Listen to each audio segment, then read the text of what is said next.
Good morning, everybody, dear friends. It's so good to see you all today. Honestly, I have not talked with you online like this for a week, but it seems like much longer than that, all for good reasons. I want to share a few things with you this morning. I'm very happy to share some amazing news with you.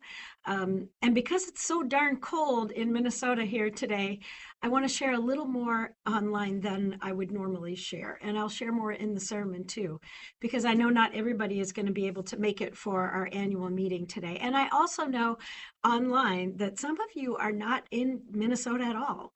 And so I want to share with you some really great news today, and I hope you'll stay with this morning.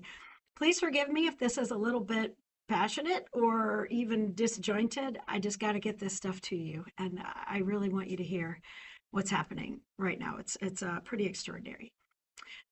But first, let's pray. Gracious God, guide every word, every thought, every breath. Amen. And so I want to tell you about what's been happening here at Coon Rapids UMC through Matthew 25. Some of you already know this. It's important. And it's important for the work that I believe God intends for us to do in this world. And with all the changes that we've been experiencing over the last years and what's expected to come over the next years by many people, it's even more important that we live out the call of Christ in this world now. It's more important every single morning when you wake up and every single day.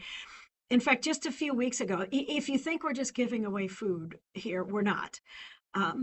Just a few weeks ago, a man who had come on Fridays for years showed up different this time. He usually comes with his daughter, but he came in the door, and of course, Tammy greeted him, and he said, "No, thanks, I don't need a ticket today."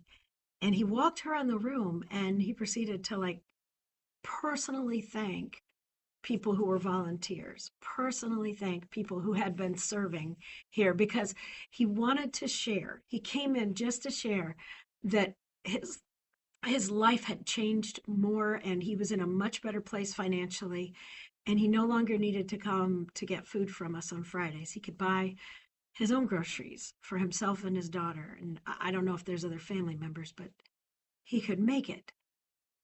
And so he wanted to come and just say thank you and offer us the same hope that we had offered to him, that all of this matters.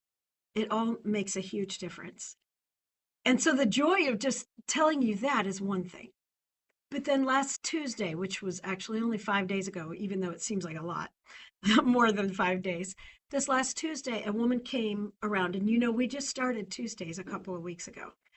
This woman came in with a daughter and explained she'd never been a part of this before because she works on Fridays until 5:30, 5:15. She just physically can't get to the church on Fridays by 6 o'clock. It just doesn't work for her. So she was so thankful that we were doing this on Tuesdays. And she went around the tables and had to have a cart. There was so much food for her and her daughter. And when she got to the end, she talked with me again and shared with me about how thankful she was. I mean, just so grateful. And she said, "We don't have any money to spend until January 21st." And I don't know why that was true. I didn't ask. It's none of my business. But we don't have any money to spend till January 21st. She said quietly so. Her daughter wouldn't really hear.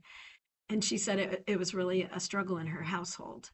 And I said, "Well, you know what? There's not really a line right now. If you want to go back around again and collect double, go, because we need to move this food and we'd love to help you out." So she did. She got back in line with her daughter, but before she did, she wanted to set her card aside because she was going to need another one. You guys.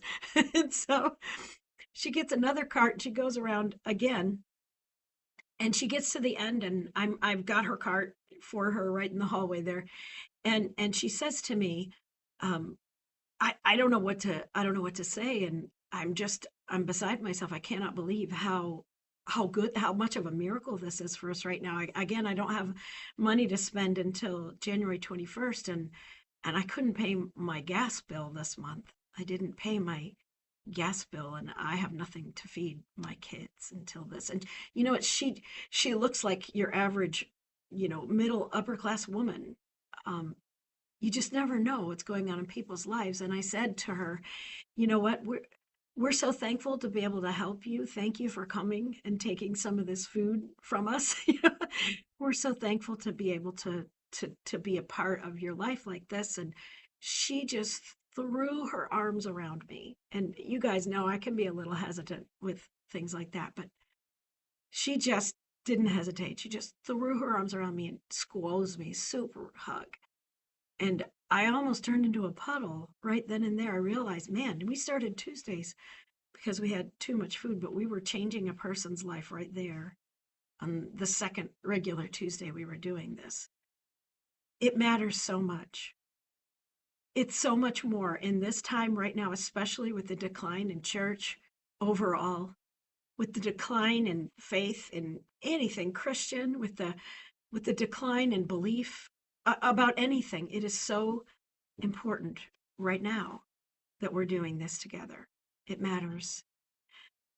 And then I had a few days away. I got to go down to Florida Wednesday morning and spend time with my family. And what a joy that was to just get a break from all of this and learn more about what's been happening in their lives and see my mom's house again, probably for the last time. And and spend that time away. And then Eric and I got on the plane yesterday to come back.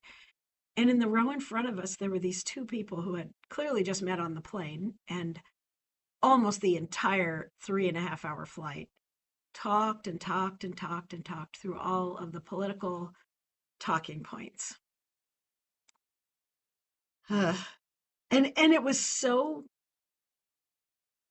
I'm searching for the right word. It just happened yesterday and I changed my entire sermon last night and this morning, but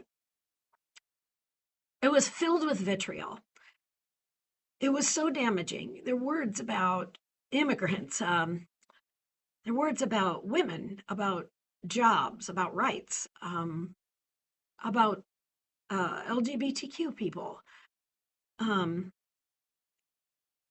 and at the end of it, it just felt like a burden pecking on my eardrum the whole time. And I thought, man, they should come on a Friday or a Tuesday and see the world from a different perspective because all they could see in this world was stuff that I don't even see anymore, really. I mean, I don't even know what they were.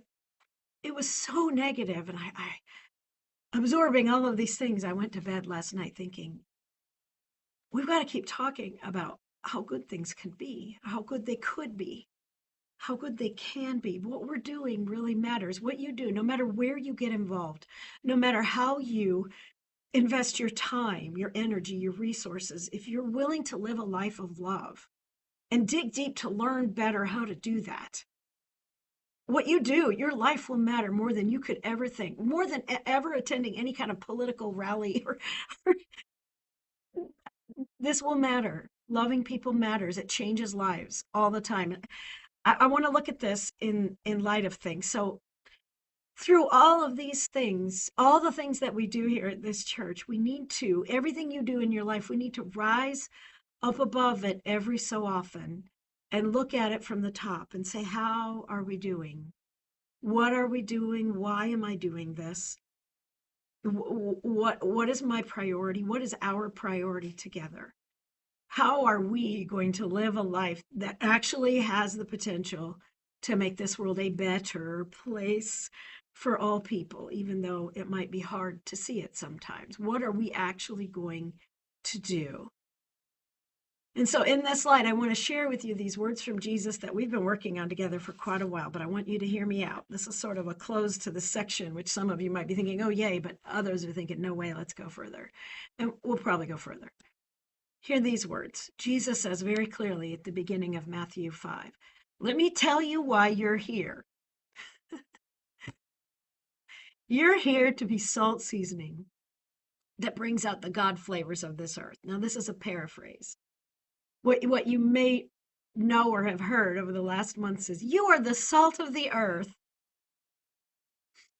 And then Jesus says, if you lose your saltiness, how will people taste godliness? You've lost your usefulness and will end up in the garbage. Here's another way to put it. You're here to be light, bringing out the God colors in the world. Love that way. God is not a secret to be kept. We're going public with this, as public as a city on the hill. If I make you light bearers, you don't think I'm going to hide you under a bush bucket, do you? I'm putting you on a light stand. Now that I've put you there on a hilltop, on a light stand, shine. Keep open house. Be generous with your lives. By opening up to others, you'll prompt people to open up with God, this generous Father in heaven. Don't suppose for a minute that I have come to demolish the scriptures, either God's law or the prophets. I'm not here to demolish, but to complete. I'm going to put it all together. This is Jesus' intent. Pull it all together in a vast panorama. God's law is more real and lasting than the stars in the sky and the ground at your feet. Long after stars burn out and earth wears out, God's law will be alive and working. Trivialize even the smallest item in God's law, and you will only have trivialized yourself. But take it seriously. Show the way for others, and you will find honor in the kingdom. Unless you do far better than the Pharisees in the matters of right living, right relationships is what that really means, you won't know the first thing about the kingdom. I wanted to talk about this last piece a little bit more closely today, as we have talked about all of these pieces really closely today. If you're curious about that, reach out to me, let's meet and talk, or watch past week's sermons. I don't need you to hear me talk. I would just love for you to hear this from a perspective that might be brand new to you. Okay, let's look at this last verse more closely, because it could be interpreted in a way that isn't what I'm saying. And it has been interpreted in a different way. Look at how the NRSVUE translates this verse alone. For I tell you, unless your righteousness exceeds that of the scribes and Pharisees, you will never enter the kingdom of heaven. Do you see how everything I've been talking about, how love is the way, how loving your neighbor is what matters, is what Jesus was doing, is what God has been leading all along, could be interpreted differently if you just took these words of Jesus out of the context of Jesus' life. It could be viewed as a threat. It could sound like something completely different. When we put the whole of Christianity in the bucket of heaven and hell, we might miss what God is trying to do right now. See, this could be interpreted like a threat, like you either have to do even better than religious leaders or you're going to hell. You can't enter the kingdom of heaven.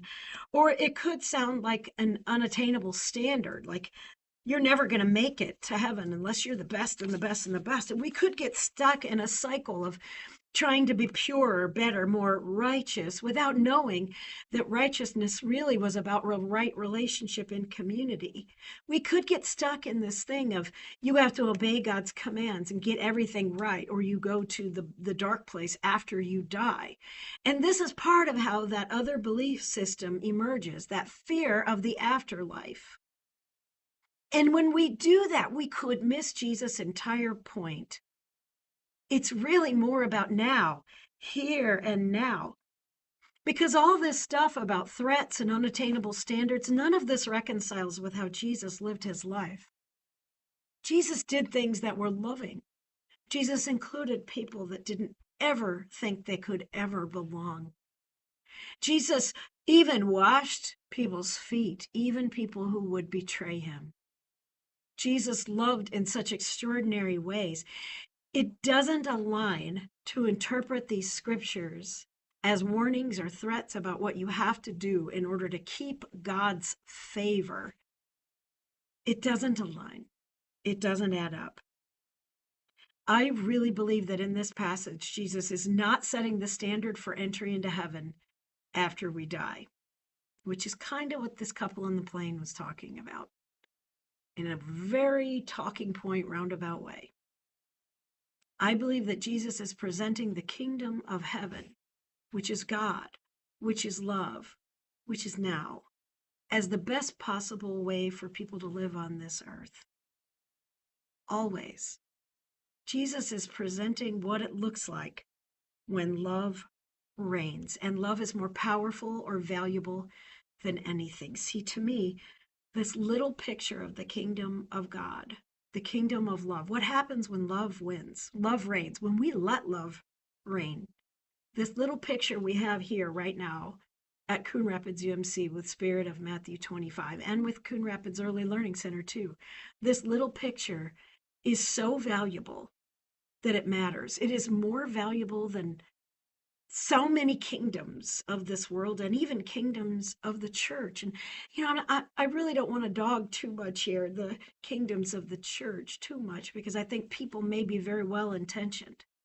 I think they just might be missing the point of love altogether sometimes, or getting caught up in things that don't matter so much anymore. See, we've got this little place where we don't fight about furniture or hymns at all anymore. Those ideas are so foreign. We we don't bicker over trivialities at all. The mission of loving neighbor is so important that we strive for healthy interaction. We strive to resolve conflict in ways that are harder than just avoidance. We work together. We work hard to be a loving community, and it matters. We're all growing together like that. See, this love is so powerful. This kingdom of love matters so much. Listen to how Jesus talks about it in other places in the book of Matthew. Matthew 13:31 through 32. These aren't mustard seeds, but you'll get what I'm saying. This little seed. The kingdom of heaven is like a mustard seed, really small, that someone took and sowed in his field. It is the smallest of all seeds. If you think about it, this little place here with the, 400 people that we have involved, although there's a whole lot of people that come on Fridays and Sundays and now Tuesdays, just this little circle of people here is so small in comparison to the population of this earth, or even the population of the state of Minnesota. It's so small. And yet, when it is grown, it is the greatest of shrubs and becomes a tree, so that the birds of the air come and make nests in its branches. It's still just one tree among billions of trees, but yes, there are people who are finding rest here, or finding rest because of what love does when love shares. There are people who are finding safety to raise their kids, like this guy, like this woman and her daughter. It matters to the people here more than you think it does. It's changing lives. I believe this is what Jesus is talking about. Little pockets of love make all the difference in the world. And listen how Jesus talks about this in Matthew 13:33, the kingdom of love. He says, the kingdom of heaven is like yeast. You know how small yeast is? That a woman took and she mixed it in with 3 measures of flour until all of it was leavened. Do you see that? The small things can make a big difference. Even if the end result still seems small to you, it is not. In the scope of time, you know how many lives, how many generations can be affected by a parent less stressed, able to pay their bills, by a child not hungry, going to school with a full stomach. Do you know what a difference it could make? This is part of why this church has had a long-standing partnership with Every Meal, which used to be shared in Story. Because we believe that a child going, as they believe, a child going to school with a full stomach and having enough food over the weekend really matters. I love what the state of Minnesota is doing. We're feeding kids at school. Why not? I love that. I think it matters. These pockets of love can change things bigger than you think, more than you would realize. I'm going to talk about Every Meal again in a minute. Look at how Jesus talks about it again in Matthew 13, verse 44. The kingdom of heaven, of love, of God, is like a treasure hidden in a field, which a man found and reburied. And then in his joy, he goes and sells all that he has and buys that field. See, here's the thing. When people find something that matters in this world, they will invest in it, as we have, as many people have, and even now as Every Meal is planning to do. Yeah. Yes, that's right, Mary. And look at how Jesus talks about this kingdom of heaven, of love, and of God in Matthew 13:45. This kingdom of love is like a merchant in search of fine pearls on finding one pearl of great value. He went and sold all that he had and bought it. See, this loving pocket of goodness, of mercy, of kindness, of generosity, we're investing in this like it matters so much. It seems so small, and yet it makes a huge difference. I'm not suggesting you go and sell all that you have. I'm just saying that there are people who are donating and giving more than you would ever guess. Again, every meal is a part of that. So when Jesus says this, for I tell you, unless your righteousness exceeds that of the scribes and Pharisees, you will never enter the kingdom of heaven. I think Jesus meant more like this. If you want to live in a world where love truly reigns, and believe me, you do, then do it. Build it. Make it. Create a pocket of mercy and of goodness and of kindness. Do it. I want to say this too. If you're not participating in love in this world, then you might not even be able to see it in the world. And this makes me think of that couple on the plane. I shouldn't call them a couple. They weren't a couple. These two people on the plane. All they could see was negativity, and they couldn't see all the possibilities for goodness. Just caught up in the noise. If you're not participating in love, it's hard to see it, so get involved. Do I say that to you every Sunday? Get involved. Get involved in the good things. I'm telling you, it matters more than you think. And it grows. And it builds. And people invest in it. Because they see it. They see how much it matters. It makes sense. Jesus' teaching makes total sense when you're willing to see Jesus' teaching in the context of who Jesus is and how Jesus has loved and in who God has always been, despite how God may have been represented all through history. And I'm going to include biblical history. I'm not sure God commanded the Israelites to do all those awful things. I'm not convinced that people didn't report it wrong. They might have. If you look at love in the whole context of things, Jesus' teaching makes total sense. We can't have a loving community unless we're willing to live in loving ways. I really think that's what Jesus is saying. But if we are willing to live in loving ways, then we get to see and be a part of what love can do and what love can become. Even the small pockets grow into beautiful trees that are safe for people, or grow into leavened bread, or inspire people to give and love even more. Even the small pockets can change things in ways you would never imagine. And this is why I want to share this with you today, because I have for a couple weeks now known that I have the honor this morning of sharing with you more about our financial situation here at Coon Rapids UMC. Some of you will recall, others of you were not a part of this, and just stay with me because the story is important, that at the beginning of 2023, which I will remind you was 24 months ago, 2 years ago, only 2 years ago, I presented the church with a financial picture. And the financial picture, it's just a budget, Jill, don't worry, it's all good news. The financial picture in 2023 was, we're struggling. We've been through a lot of conflict. COVID was hard. And we expect in 2023, we expected to be financially under by about $80,000. And so we made the decision to take our mortgage payment out of the proceeds of a property that we sold, which we had to get special permission from the conference to do. So at the beginning of the year, 2 years ago, we had no idea how long this was going to last. And although there's always hope, everything here is on wheels because we didn't know if we were going to be able to stay in the building. We knew we were a strong community. We didn't think the church was going to close, but we didn't know if we could stay here. This is an expensive building just because of it is and the debt on it. Everything's on wheels. We had no idea what was going to happen. We drew all these charts, what we called the burn rate, of how fast we'd be out of savings, right? And yet here's what happened in 2023. In 2023, we made it. And then at the beginning of 2024, we presented another picture. This is a year ago, of how additional sources of revenue we had hoped for and prayed for would come in. We were beginning to see that it might be possible.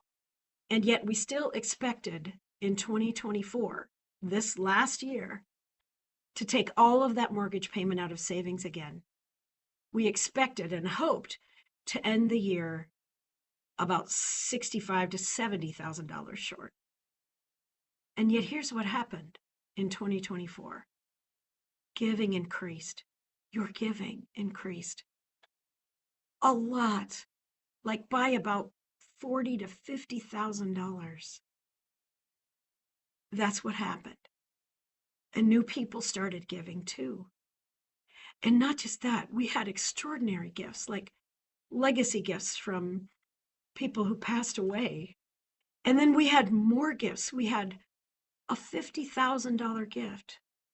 You're thinking, oh, that was an older person, giving away the rest of the money. No, it's a family with teenagers at home. And then we had another gift in December, another gift to Matthew 25 from a couple right around age 30. And they're not long-term church members at all. In fact, they're hardly involved in any church. They just volunteer here once in a while. This is the investment that the community is making in that beautiful pearl. That little picture of the kingdom. This is the investment that we're all making in keeping this going, in staying alive. And there's so much hope, friends. We're going to put our mortgage payment back into our budget this year. We're hopeful that we can do it in 2025. Then you're thinking, oh, wow, we're hopeful that we can pay our bills. You have to understand, when you have been down $80,000 a year, if you get back to the point where you're breaking even in 2 years, that just doesn't happen in a church, you guys. It doesn't happen. It's happening here. It's happening here. And I've just been beside myself. Just beside myself. And I was going to talk to you more about Every Meal. For the longest time, Every Meal has been receiving our donations. In fact, one of our old members, long-term, who's gone on to a more normal church now, I think, but they were involved in creating Every Meal. When it back was Sheridan Story. We've been donating to Sheridan Story for a long time, since their inception. And that donation goes toward the food that we put in the backpacks of the children at Mississippi Elementary School every Friday morning. In fact, if you want to get involved, man, do it. Contact us, connect with Wendy, and she will sign you up to help put backpacks of food in kids' lockers on Friday mornings at Mississippi Elementary School, a very high need school. It is incredible. It is so beautiful because these families have food over the weekend. Anyway, Every Meal has been receiving our donations and our time and our energy, and people serve there. And we've been taking volunteer groups there more lately. Every Meal sees us. They've been donating food to us beyond that for Mississippi Elementary School, like 3 Gaylords last week of food. I learned this week while I was gone on this trip that Every Meal wants to invest in us even more. Like a donation that is valued around $50,000. Do you hear all these 50 themes? How is this happening?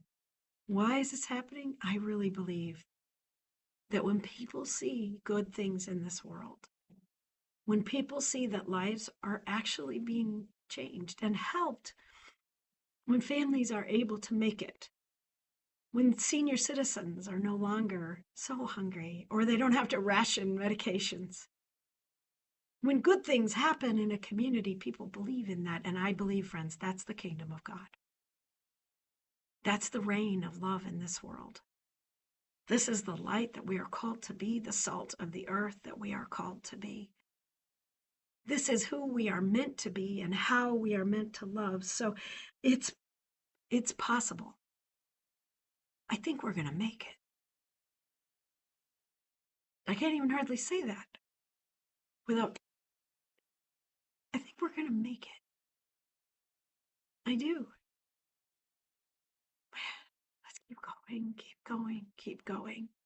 Because what we're doing matters. Get involved in your community, friends, because I think it's real. I think we're going to make it. And even more so, that woman I talked about on Tuesday who threw her arms around me and hugged me. I said to her, come back next Tuesday. We'll be here. We'll be here every Tuesday, every Friday. So friends, we gotta keep our commitments. I'm sorry, I made a commitment for you. We'll be here. We'll continue to be a safe place for all people, no matter what. We'll work hard to be a healthy community. We'll keep love at the forefront. Friends, make this commitment with me. All together now. Let's keep going. Let's keep doing what I believe God has called us to do and who Jesus asks us to be, the salt of the earth and the light of the world. Because when we put right relationships with each other and with our community first, that's when we see the kingdom of heaven coming here now for all people. Now. Yeah, Vonda, isn't that great news? I think we're going to make it. Ah, take a deep breath. When I shared this with the administrative team just a week ago Tuesday, or was it this last Tuesday? I don't remember. It's all a blur. When I shared this with them, it took them about 15 minutes to realize what I'd said. Because in 2 years, none of us, we expected to be talking about the burn rate. How soon are we going to have no money? No. We're putting our mortgage back in our budget. I think we're going to make it. And I never imagined I would get to do this in my life. Never. Trust me, get involved. Because once you begin to see what love does in this world, you see it everywhere. You can't resist it. And this is what we need to teach our children, all of our children, even the ones that come with their parents to receive food. Because in this world, love is the only thing that will save us. That's it. So let's keep going, friends.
This is what we have to look forward to, friends. This beautiful leavening of the dough, this incredible growing of the tree, this kingdom of God, this pearl, this beautiful space where love reigns. Keep going. And if you're not involved here, that's okay. You don't have to be involved here. Get involved somewhere. It may not be a normal church. Get involved somewhere. Get involved in a place that is loving their neighbor. Get involved because if you live love in this world, you'll see it. You'll know it. You can't miss it. Take care, everybody. Much love to you. I can't wait to see what happens next. It's just never, ever, ever a dull moment around here. Last Sunday, my office was full of food, and this week it still is and is again. I was gone for a few days and they filled it back up. The tower right back here is heading to the Dignity Pantry at Coon Rapids High School, and the tower behind it is heading to an addiction center in Loretto, Minnesota called Vinland, because we found out that candy actually helps people in the first days of quitting their drug or alcohol. And so the goodness continues. Get involved, be a part of it. Let God love you while you love your neighbor. Take care, everybody. I look forward to seeing you again soon. I encourage you to watch the announcement slides, 3 minutes. Just take a deep breath and enjoy seeing the good work that God does in this world. I'll see you soon.